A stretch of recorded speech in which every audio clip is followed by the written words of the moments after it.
I was 14. The sunlight hit my room just right. But I didn't notice.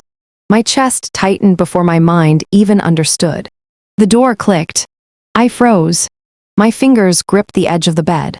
Everything changed in that single heartbeat. I learned that silence can be louder than screams. I watched him move across the room like I was air. My voice felt small, swallowed by shadows. I smiled because girls are trained to smile. I nodded at instructions I didn't fully understand. My hands stayed folded, but my heart raced like thunder. The walls seemed to lean in closer, whispering secrets I wasn't ready for. I realized trust can sometimes be a blindfold.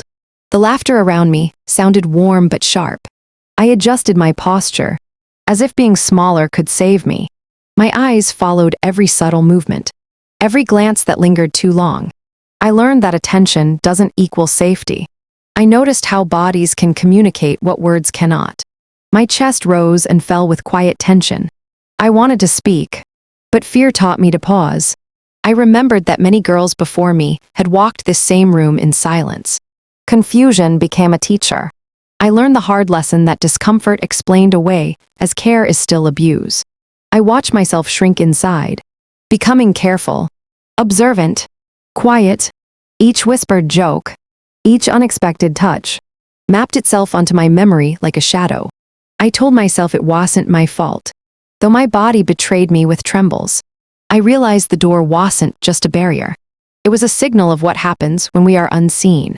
This story repeats itself quietly in other houses, other countries, other languages. Girls sent away in trust and expectation, returning changed but silent.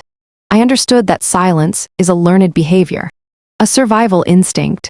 I watched my own reflection and asked, when does survival become surrender? I learned that owning your fear is the first step to reclaiming power.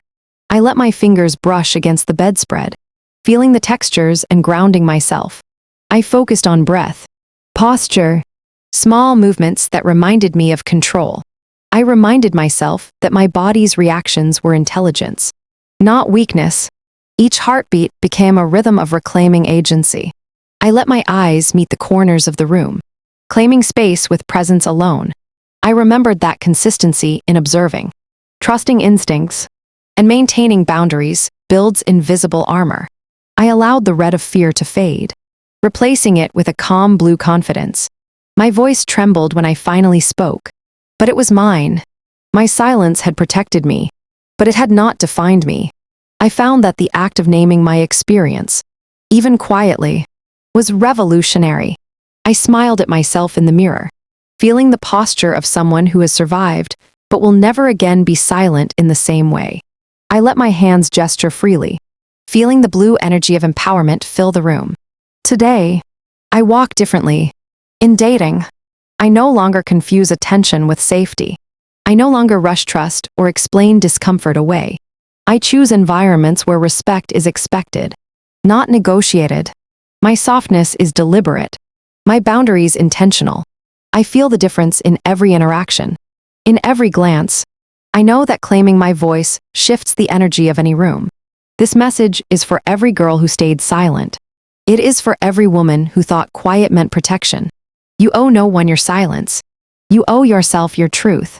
Watch your posture, your breath, your gaze. Claim them as tools of power. Stand tall, even when no one watches. Speak, even when your voice shakes. Reclaim, rebuild, rise. From the first click of the door to this exact moment, I am no longer just surviving. I am orchestrating my presence. I am defining my story. I am unshakable. My silence is no longer a caveat, is a bridge to power. Every girl watching can feel it. Every woman can remember it. And this time, our voices will echo, unstoppable, unbroken, and undeniably ours.